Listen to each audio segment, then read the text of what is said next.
El Chapo, a man whose name is synonymous with brutal killings, drug trafficking, and a level of narco-terrorism that rivals the legacy of Pablo Escobar. El Chapo isn't just the mastermind of an international drug cartel. He's also an escape artist. But how did the world's most dangerous man end up in a hole somewhere in a Florida prison? The life that Chapo Guzman lived inside Puente Grande was almost more luxurious than the Italian gangsters who were locked up, in Goodfellas. This is the comprehensive story of how El Chapo built one of the biggest drug trafficking networks in Mexico, how he was caught and escaped from prison twice, and how he finally fell into the hands of the United States. Chapter 1. The Rise of El Chapo. Born Joaquín Archivaldo Guzmán on April 4, 1957, El Chapo began his tumultuous life in the rough mountains of Sinaloa, a state located in northwest Mexico. Due to his humble background, El Chapo was denied access to proper education and instead spent his early years hauling and selling oranges. But his story experienced a dramatic change when he joined his uncle, Pedro Aviles Perez, in the trade of contraband goods. At just the age of 9, Guzmán was already working in the marijuana and poppy fields situated around his hometown of La Tuna, Sinaloa, and it was from this very young age that the future drug lord decided to dedicate his life to the illegal trade of hard drugs. But first, the young El Chapo had to learn the ropes of the business and secure connections with the men at the top of the game. Luckily for him, his uncle Pedro Perez knew the ins and outs of the narcotics industry, and he's regarded as one of the first-generation leaders of the Sinaloa cartel. At a time when many drug cartels lost their distribution route due to crackdowns by the authorities, the Sinaloa cartel emerged with a new plan. Smuggling these illegal substances into the United States using airplanes, and if there was anyone who could provide insights on the inner workings of this system, it was Pedro Perez. This invaluable connection would eventually help young Guzman in his ascension to the throne as a notorious cartel leader. However, that's not the only factor responsible for his speedy ascent. Considering the political climate of his time, it's almost as if El Chapo came into the scene at the most opportune time. His destiny was tied with another gang leader, whose downfall kick-started the process that took El Chapo to the top. You see, in the 1980s, a man named Miguel Angel Felix Gallardo emerged in the Mexican drug scene as the leader of the infamous Guadalajara cartel. Back in the day, the Guadalajara cartel controlled the largest percentage of the drug trafficking that went on in Mexico. But then, in 1985, a member of the Guadalajara cartel ordered the kidnapping, torture, and brutal execution of DEA agent Enrique Kiki Camarena.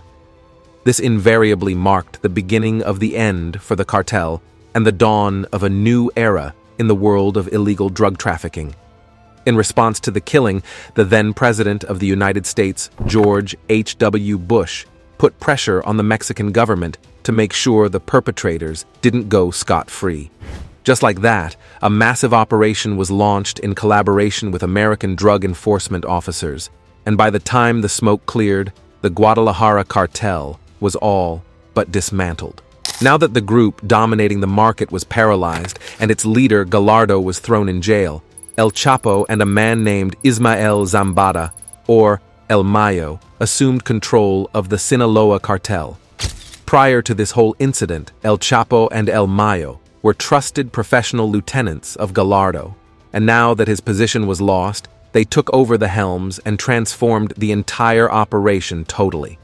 In 1989, El Chapo assumed control of the Sinaloa cartel's operation, introducing one of the most impactful innovations in the business, narco tunnels. While his skyrocketing popularity and success benefited his pockets and boosted his business activities, it also earned him lots of enemies, especially those who claimed the same territory he operated from as their own, leading to a brutal gang war that's still ravaging till today. It was all thanks to this war that El Chapo would eventually find himself in prison, where he performed his first magic trick. Chapter 2. A Tale of Prison Breaks. Until his arrest in 2014, El Chapo was considered as one of the most powerful drug lords in Mexico, and the U.S. authorities believed he was as powerful as the head of state, having built an illegal network that generated some $3 billion every year. And as such, anyone who was anyone was involved in these criminal activities as a way of making ends meet. From 1995 to 2014, El Chapo stood as the big boss of the faction that emerged from Guadalajara, but his enemies were never far behind, and one day, they finally caught up with him. The first escape. May 24, 1993, El Chapo was on his way to the Guadalajara airport when he was hit by a massive ambush. However, the hit wouldn't go as planned, and even though El Chapo wasn't hurt in the whole incident, his life never remained the same afterwards. The said attack was orchestrated by the rival Tijuana cartel, who received intel that Guzmán was going to be at the airport in a white Mercury Grand Marquis and wanted to use the opportunity to take him out. However, on that fateful day, El Chapo's convoy was also traveling alongside a man named Cardinal Juan Jesus Posadas Ocampo, who was the Archbishop of the city at the time, and one of the most vocal critics of the drug trade. Coincidentally, he was in a white Mercury Grand Marquis as well, and when the Tijuana hit, men started shooting at what they believed was El Chapo's car. It became a case of mistaken identity, as they shot the Archbishop instead. Upon hearing the sound of gunfire, El Chapo's men instantly repelled the attack, and within seconds, the serene Guadalajara airport parking lot became a war zone. By the time the shootout was over, though, 7 men were dead, including Cardinal Ocampo, while the main target escaped the whole situation without a scratch. As news of this attack hit the streets, many people found it hard to believe that the cartel accidentally targeted the Archbishop's car, and several theories began to emerge that he must have been the main target of the attack in the first place, since he was one of the main oppositions of the drug trade. But it wasn't until recently that the FBI ruled the shooting as a case of mistaken identity. However, for Guzmán, the war wasn't over. In response to the Cardinal's death, the Mexican government launched a massive manhunt to find his killers, and in the process, pictures of El Chapo were released to the public for the first time. While he was a highly successful drug lord, he had also managed to keep his affairs private until then. But now that his identity was out in the open, Guzmán fled to Guatemala, and he reportedly paid the Guatemalan military $1.2 million to protect him. On June 9, 1993, Guzmán was located and arrested by the Guatemalan authorities while hiding near the Mexico-Guatemala border, and he was shipped off to Mexico to face the consequences of his illegal activities. But with enough money at his disposal, El Chapo issued hefty bribes to the prison guards so they could simply turn the other eye to his illegal dealings. This gave him the freedom to continue managing the cartel from within the walls of the prison, and for a long time, it was business as usual. In 1995, Guzmán was transferred to a maximum security prison called Puente Grande, and this also became his new base of operations. Throughout the time El Chapo spent in the correctional facility, he enjoyed special privileges due to his wealth and status, but after spending 8 straight years, he knew he couldn't afford to remain there for too long. It was also at this time that the Supreme Court approved a law which made it easier for the Mexican authorities to extradite the drug lord to the United States, and if there was anything El Chapo didn't want, it was to be handed over to the U.S. government, who clearly wanted his head on a platter. So on January 19, 2001, El Chapo made his first daring prison escape. With the help of a prison guard named Chido Camberos Rivera and maintenance worker Javier Cameros, El Chapo devised a plan which involved him getting into a laundry cart and then wheeled out of the prison without arousing suspicion. Everything was going smoothly until the worker pushing the cart was delayed by another guard, who supposedly believed something was fishy. While waiting for this guard to open the door, the laundry cart began to slide away, and El Chapo began to fear that his plans would be foiled and he would be taken right back to prison. But luckily for him, everything looked normal to the guard, and the laundry cart was successfully pushed outside, where El Chapo was transferred into the trunk of a car and driven out of town by Camberos. After he was well out of danger, Camberos stopped in a gas station and went inside to get some supplies, but by the time he came back, El Chapo had mysteriously disappeared. Second arrest. After walking out of the Mexican prison without a hitch, El Chapo became a ghost, unseen and unheard of, and most definitely uncatchable. This elusiveness made him a sort of hero and a legendary figure who taunted both the United States and the Mexican government for a very long time. Within Mexico, he was feared and revered by all, whether those in the drug trade or ordinary citizens. There are stories of him walking into restaurants fearlessly, confiscating phones, and splashing some money to shut everybody up before disappearing. Due to his remarkable ability to evade the law, El Chapo became known as the most powerful drug lord in the world. But not long after this, his empire came crashing down.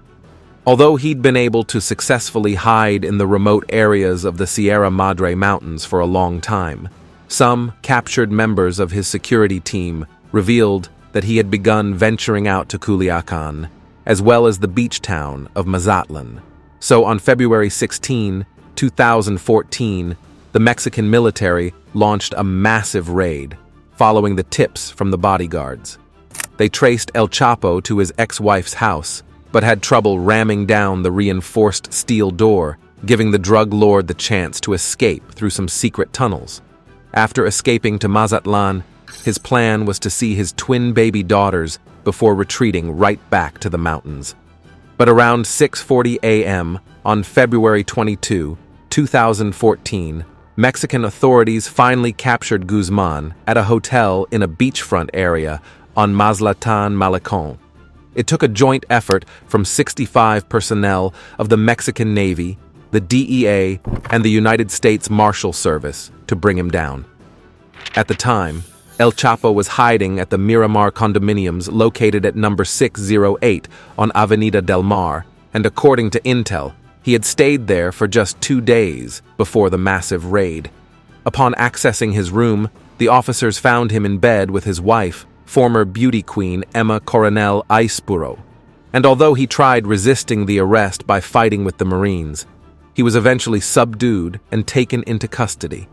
Surprisingly, though, no shots were fired in this operation, and El Chapo was flown over to Mexico City for formal identification. As news of El Chapo's rearrest hit the headlines, there was palpable shock and tension in the air, as everyone knew this marked the beginning of his downfall.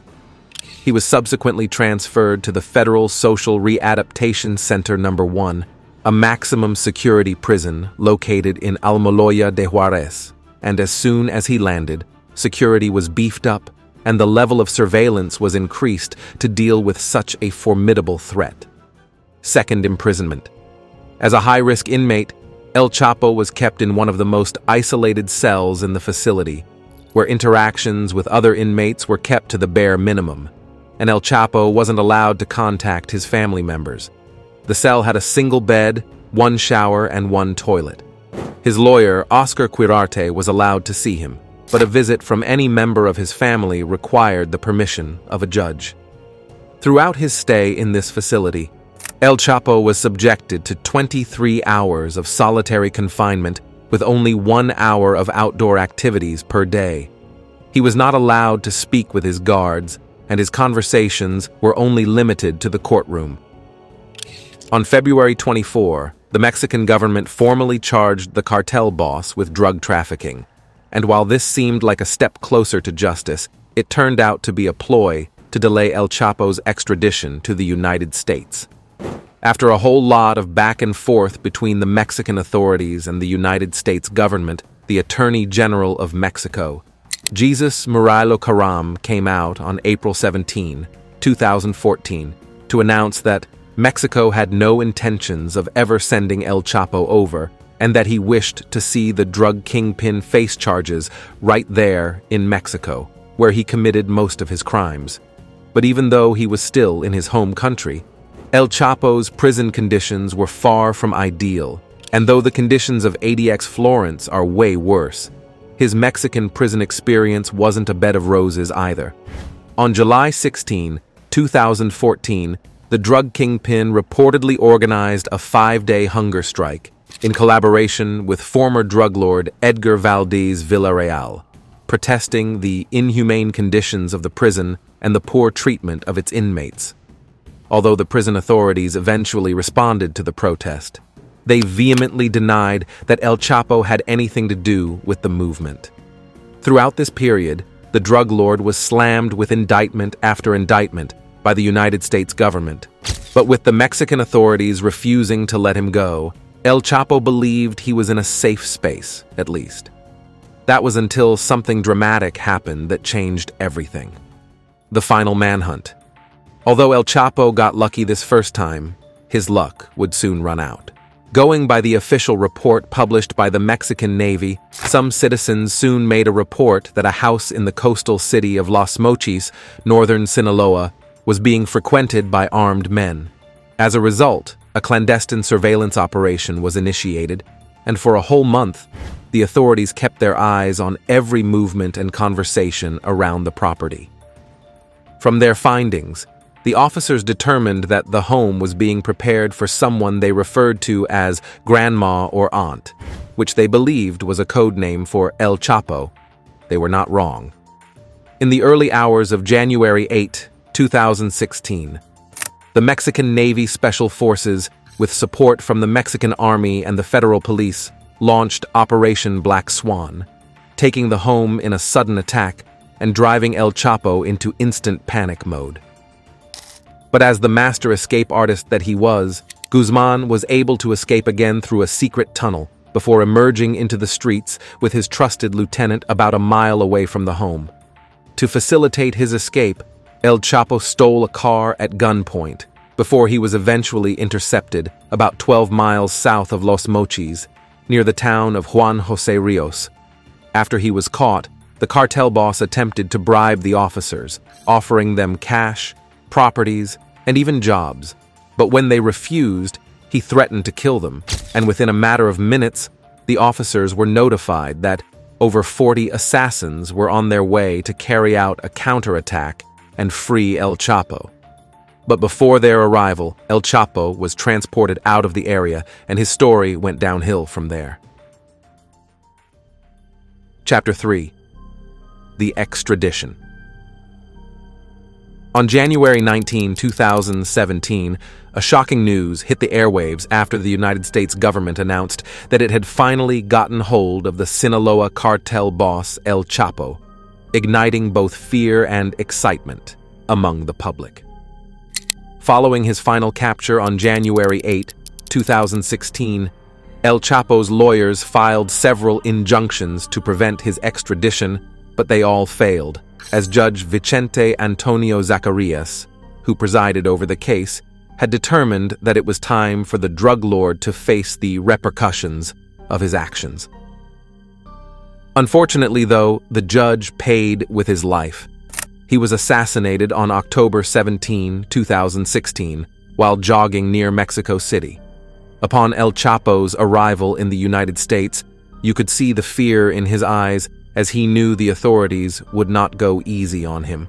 However, the only saving grace he had was that the Mexican government had forced the U.S. to sign an agreement that he wouldn't be given the death penalty, but apart from that, they could punish him to the fullest extent of the law.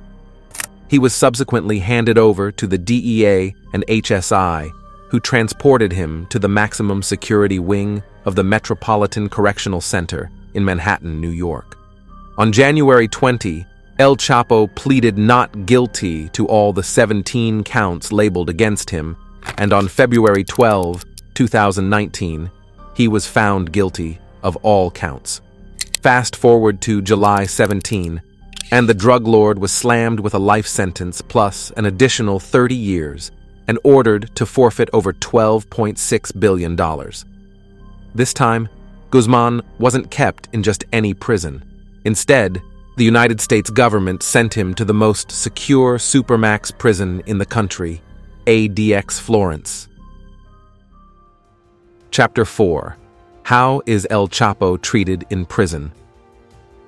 Unlike in Mexico, where El Chapo rules as the undisputed king, life in a U.S. prison is very, very different.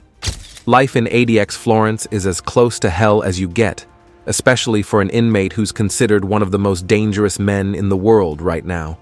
Also known as Alcatraz of the Rockies, or the high-tech version of hell, ADX Florence, located in Colorado, is often regarded as a place of punishment rather than a destination for rehabilitation.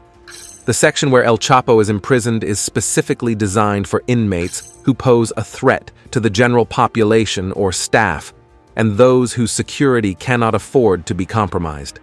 For 23 hours every single day, El Chapo is locked behind a completely soundproof cell, made with reinforced concrete, as well as a concrete stool that cannot be moved, a concrete desk, a concrete bed with a thin foam mattress, as well as a sink and toilet that cannot be moved no matter what. The shower is also timed, and will only come on when activated from the outside, and so is the toilet. Here, head counts take place about 6 times every day, as the prison guards must account for every single convict housed here. But El Chapo isn't alone here.